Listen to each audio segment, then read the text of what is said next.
मैं हूं जुल्करनैन चट्ठा, हम किसान हमारा पाकिस्तान। मैं मौजूद हूँ इस वक्त डूडी ज़री फार्म पे। मेरे साथ मौजूद है खुशी डूडी साहब। एक वीडियो की बड़ी फरमाइश आ रही थी कि जुल्करनैन भाई CKC3 के ऊपर रिव्यू वीडियो बना दें, डिटेल वीडियो बना दें कि जिसमें हमें वैरायटी के करेक्टर्स के बारे में बताएं, वैरायटी की खूबियाँ बताएं, वैरायटी की खामियाँ बताएं। तो ये वही वीडियो है जिसमें हम आपको CKC3 के ऊपर, ये हमारी एक इंतहाई डिटेल वीडियो होगी, थोड़ी लंबी वीडियो होगी, छोड़ के आपने नहीं जानी। तो इसमें मैं आपको वीडियो इस वैरायटी की खूबियाँ बताऊंगा, खामियाँ बताऊंगा, करेक्टर मैं आपको बहुत क्लोज से दिखाऊंगा, इसकी एक पहचान बताऊंगा।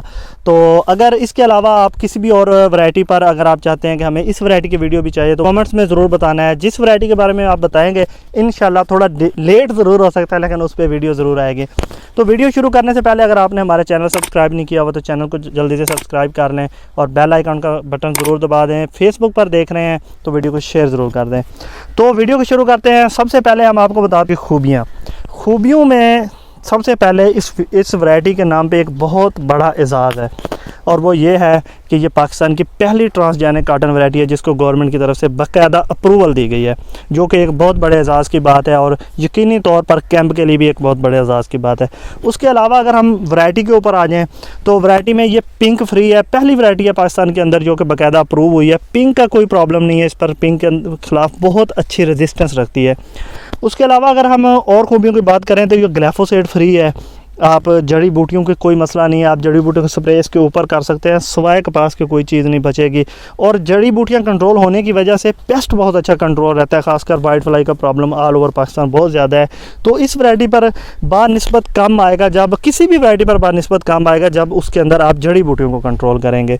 उसके अलावा अगर हम बात करें तो ये अर्ली काटन में इस साल आप ऐसे कह सकते हैं कि टॉप वैरायटी रही है, one of the toppest variety रही है। अर्ली काटन में आप इसको लगाकर 60 से 70 मन की पैदावार बहुत आसानी के साथ हासिल कर सकते हैं। शर्त सिर्फ एक ही है, अच्छी मैनेजमेंट।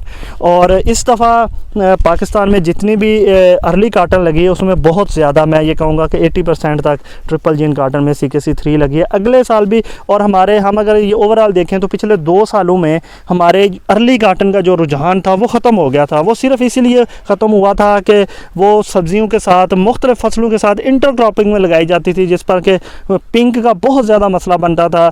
एक तो शुरू में मसला बन जाता था अप्रैल में, और उसके बाद एंड में तो पिंक इसको छोड़ता ही नहीं था बीटी को। तो बीटी इसलिए अर्ली में लगना ख़त्म हुआ है। लेकिन ट्रांसजेनिक के आते ही अब आप अगले साल से देखेंगे 2022 में आपको बहुत ज़्यादा दिखाई देगा अर्ली काटन में ये ट्रांसजेनिक लगेगा, और उसमें एक सर आ जाता है CKC3 के सर पे। इसे थोड़ा सा हम पूछेंगे कि अर्ली काटन में खुर्शीद भाई जो बीटी ख़त्म हुआ है उसके बाद ये ट्रांसजेनिक आया है, तो आप क्या देख रहे हैं कि अगले साल कितनी को काटन आ जाएगी ट्रांसजेनिक की वजह से? मेरे हिसाब से तो जो लोग जानते हैं, जिनको अवेयरनेस है, उन्होंने ही लगाना है। हमारे यहाँ काफ़ी यानी कि लोग हैं जिनको पता भी नहीं है ट्रांसजेनिक काटन के बारे में। तो मैंने इसे 26 अप्रैल को लगाया था और साथ में सैम 102 था। ठीक है जी। इसकी पहली चुनाई 13 मन और दूसरी 11 मन आई है, यानी कि ये 24 मन पे पहुंचा हुआ है और वो 26 पे पहुंची हुई है। और बाकी जो सैम 102 के बराबर मुझे तो यील्ड बराबर लग रही है, क्योंकि मेरी मैनेजमेंट भी एक अलहदा किस्म की थी। मेरे लिहाज से तो CKC3 और BT में कोई फ़र्क नहीं है, इनके नज़दीक कोई फ़र्क नहीं है।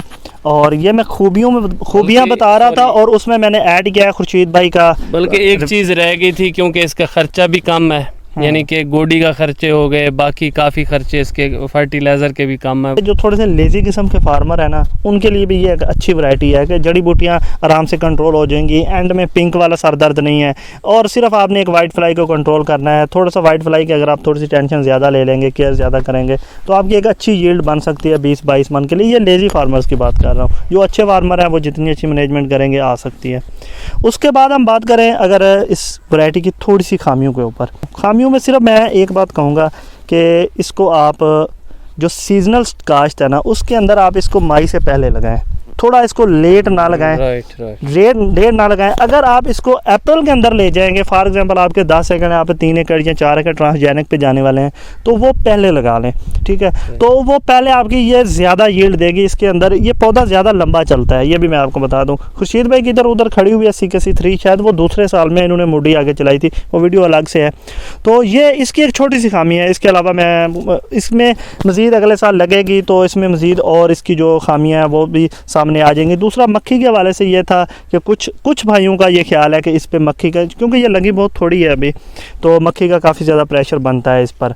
लेकिन अगर मैं ये कहूँ कि अगर आपका ख़र्चा जड़ी बूटियों वाला बच जाता है, पिंक वाला बच जाता है, तो वो ख़र्चा अगर आप सारा मक्खी पे ही कर देंगे, मक्खी की 4 की बजाय 6 स्प्रे कर देंगे, तो मेरा नहीं ख्याल कि फिर मक्खी कंट्रोल ना हो।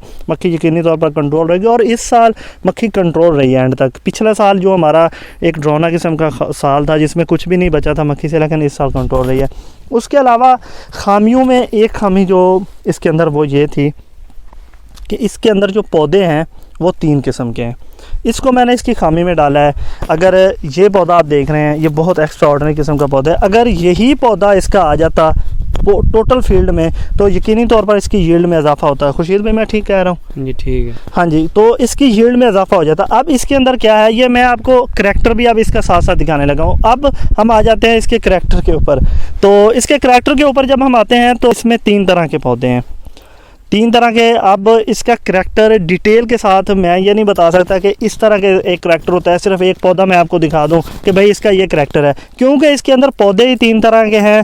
तो खुर्शीद भाई से हम पूछेंगे, खुर्शीद भाई जो असल इसका जो शक्ल बनने वाली है वो इसका ये वाला पौधा है, वो वाला पौधा है, या उधर जो खड़ा है वो वाला है? आप ये बताएंगे अगले सालों में आप किस पौधे को और कैंप किस पौधे को प्रेफरेंस दे रहा है CKC3 में? ये वाला पौधा है सर।